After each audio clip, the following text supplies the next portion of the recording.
Hello, I'd like to talk to you about reconstructing monsoon variability over long periods of geological time, that is, millions of years, using the marine sedimentary record. And in particular, I'd like to address developments in this across the Asian and Australian region since the Miocene. Now, all of these areas are affected by monsoon systems, but they look really quite different in practice in their environment. So, for example, in the West, we have very dry, arid conditions in places like the Indus Basin in Pakistan, whereas in Southeast Asia, in Vietnam, we have tropical rainforest, yet they are both monsoonal areas. And trying to compare these has proven complicated in the past. And I'm going to show you how the application of a aridity index can help us with this. So we do need to reconstruct the long-term development of the monsoon if we're going to try and understand what's causing it, and various processes have been invoked in this respect. People have suggested that the uplift of the Himalayas is important in isolating hot air over the floodplains of the Ganges and Indus in northern South Asia. In contrast, others have invoked the importance of the uplift of the Tibetan Plateau. And more recently, models such as this from Alex Webb and colleagues indicate that the breaking off of the Indian subducting slab has been important in allowing a flexural response and uplift, a rapid uplift of the high Himalayas, creating a more impressive and barrier across to the hot air flowing in from the Indian Ocean, and that this peaks essentially in the early to mid Miocene, the progressive tearing extending from the two syntaxes towards the middle of the ranges and ending in the early Miocene.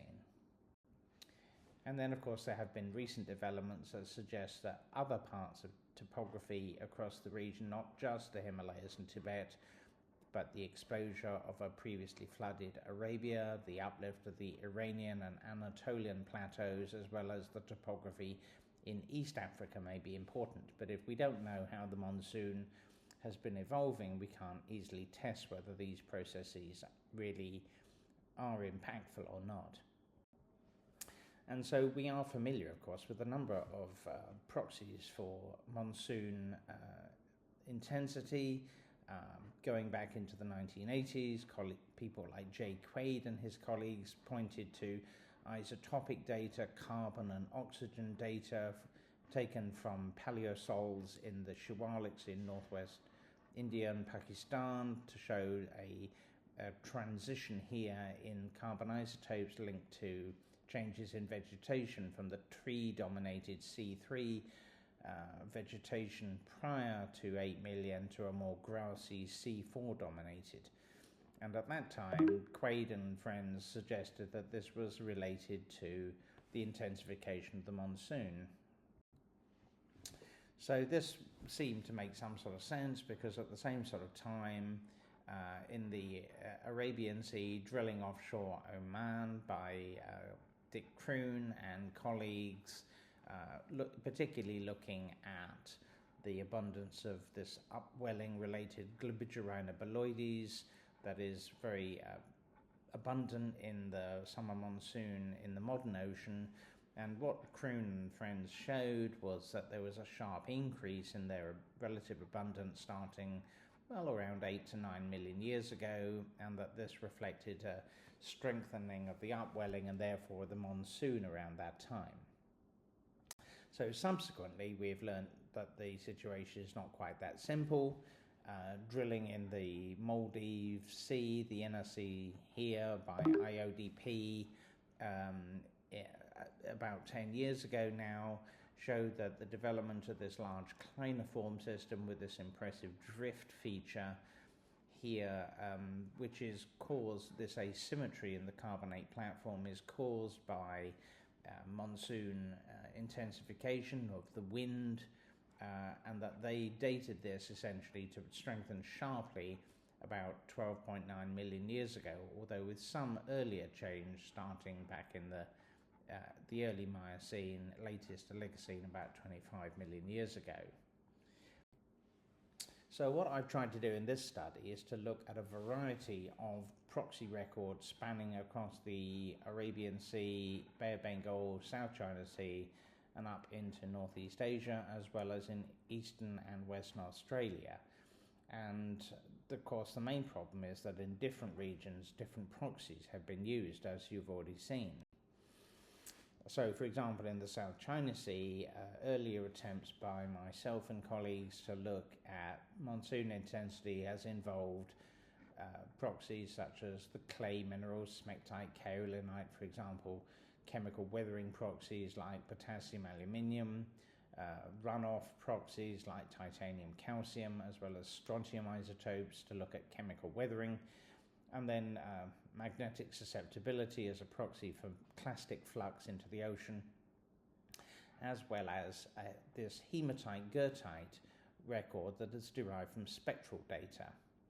So all of these together, when I synthesized these together, suggested that the mid-Miocene was probably peak monsoon period in southern China, but similar records could be derived for most IODP drilling legs because of the tendency to collect this data on all of our legs, which allows us to compare across a wide area. So unfortunately, this is not quite as simple as it may sound. This is a compilation of the hematite-goethite proxies based on this spectral data collected shipboard. And as you can see, we've got data here from the Indus Fan, the Bengal Fan, the Mekong, the Pearl River in southern China, as well as eastern Australia. And what I've done is I've coloured up here a sort of a simplified version here so we can look at long-term trends. And you can see, for example, the Indus Fan is getting gradually more seasonal or potentially more arid since the late Miocene. The Bengal Fan, the distal Bengal Fan here, site 718, shows no particular long-term evolution. Now, rather alarmingly, here the more recent data collected in 2014 suggest a complete mess, and that's because, unfortunately, the 435, which is a proxy for goethite abundance, is essentially corrupt in the more recent drilling expeditions. So a lot of the shipboard data is not good for this proxy, and it just has to be remeasured, as we did do in the Indus Fan. And you can see that actually quite coherent records are present here in the Pearl River, as well as an increase in seasonality and aridity in eastern Australia becoming apparent here. This little blip here at about 16 million years in South China represents the more tropical mid-Miocene climatic optimum, when the seasonality, the monsoon, began to break down.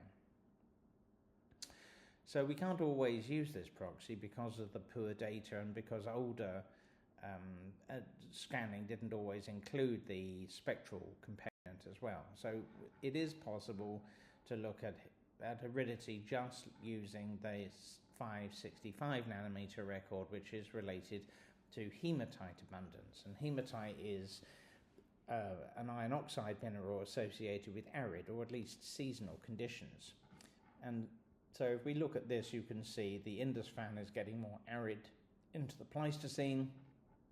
As before, the Bengal Fan, if anything, is becoming less seasonal towards the top. Not a very impressive trend here in the more distal, the more proximal Bengal Fan here shows this sort of noisy period here in the mid-Miocene, but relatively flat after that. There's a much more clear record here in the Mekong, maybe to greater seasonality after about 8 million years ago. The older part of this record here predates the start of the Mekong River Delta at about 8 to 9 million years ago. Again, the Pearl River shows a relatively clear signal with maximum seasonality, presumably maximum monsoon strength in the mid-Miocene, and then decreasing after this time. In Eastern Australia, again, this shows sort of an opposite track where we get more seasonality or more aridity in the Marion Plateau in Eastern Australia, particularly into the Pleistocene. Now, what we're able to do is to compare this 565 nanometer record with A star. This is a proxy for redness in the core, and is one which is uniformly recorded and is considered very reliable. And what you can see here by looking at all the different records that are available is that there's a pretty good correlation here between hematite abundance and redness in the core. So if we use this simplification, this allows us to look at a lot more sites and extend our environmental reconstruction across the area. So this is the A star record. Again, the Indus fan shows this increasing seasonality up section, potentially a drying in the Pleistocene. The Bengal fan, very noisy, messy sort of record, nothing particularly striking about the long-term development here. But in contrast, the 90 East Ridge, which sits up on the eastern side of the Bengal fan, shows a very coherent record in its fine-grained deposits with maximum redness, or presumably hematite abundance, in the middle and early Miocene, followed by a decrease. And this actually is in many ways similar to the records we see in the South China Sea for the Pearl River.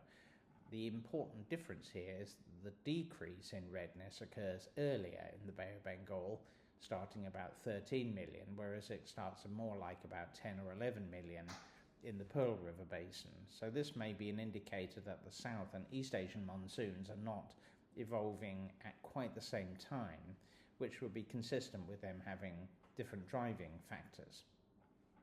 Again, the Mekong is showing a bit of drying towards the top of the section, similar to what we see in Eastern Australia.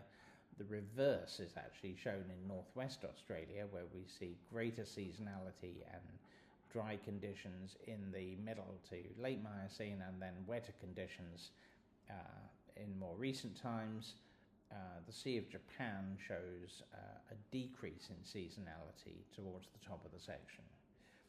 So there are some similarities, particularly in these hemipelagic records in the Bay of Bengal and in the South China Sea. The submarine fans are generally messier and not as easy to understand. And clearly there's a difference between what's going on in Northwest Australia and in Eastern Australia, with Eastern Australia being more similar to things like the Mekong or the Indus and getting drier towards the top of the section. And we can compare these sort of favourite best behaved records with both global climate as well as potential triggers, things like the closure of the Tethyan Gateway or the break-off of the Indian slab, the start of motion on the main central thrust in the Himalayas. And in general, you can see actually quite a good correspondence here between the tearing off of the slab and the highest intensity of South Asian monsoon. The decrease here is also paralleling the cooling of the climate, in the global climate here. So there seems to be some sort of correspondence between weakening summer monsoon and global temperatures, with some sort of correlation in the earlier part here with regional tectonic events. And this allows us to reconstruct in very simplified fashion how the climates, the environments of Asia have changed since the early Miocene. So for example, in the mid-Miocene we see strong monsoons across much of South and Southeast Asia, and in general these are getting weaker through time. The dark blue clouds indicate strong monsoon and the lighter, smaller clouds indicate weaker monsoon. So in general there's been a drying, and this has seen a decrease in broadleaf forests and an increase in conifers, particularly on the slopes of the Tibetan Plateau, as well as, of course, the spread of grasslands in northwest Asia, northwest South Asia, in Pakistan and northwest India, as well as in northern China. There are some exceptions to this. It looks like southern China stays wetter for longer, than South Asia does, and the drying effect is of course much more profound on the western side of the Himalayas, and we see in the east there's still of course a lot of wet conditions here in the eastern Himalayan foreland basin. So in general we feel that the weakening of the monsoon across the region is maybe mostly linked to global cooling, and that Australia is only partly coupled to the Asian monsoon. It's different and is more affected by effects like the Indonesian through flow as well as the northward drift of Australia itself. So just to sum up here, we need to be able to reconstruct the intensity of the monsoon through time if you want to test what's causing it to strengthen or weaken through time. And there's a problem because a lot of the proxies like upwelling are not dictated by rainfall but by wind, so there's often this decoupling between continental and marine records. And this is where spectral data, particularly these 565 and 435 data, can be useful in looking at the relative intensity of hematite versus goethite, which can in turn be tied to seasonality or drying of the conditions. And although it's better to use these specific frequencies, it's often not possible, and in this case we can use redness as a substitute for 565 to look at hematite abundance. Submarine fan records in general are not very good, and they tend to be rather noisy, probably because the sediment is being significantly reworked, but in general hemipelagic records are better, and both the Bay of Bengal and the South China Sea show a peak in the early to middle Miocene, and a decrease which happens a little earlier in South Asia than it does in East Asia.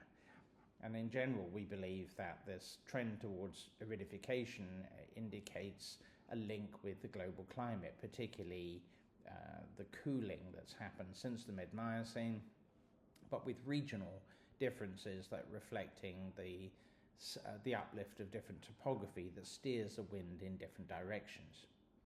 And I would refer you to this paper published recently by the Geological Society of London if you'd like to know more about this and study these data in greater detail.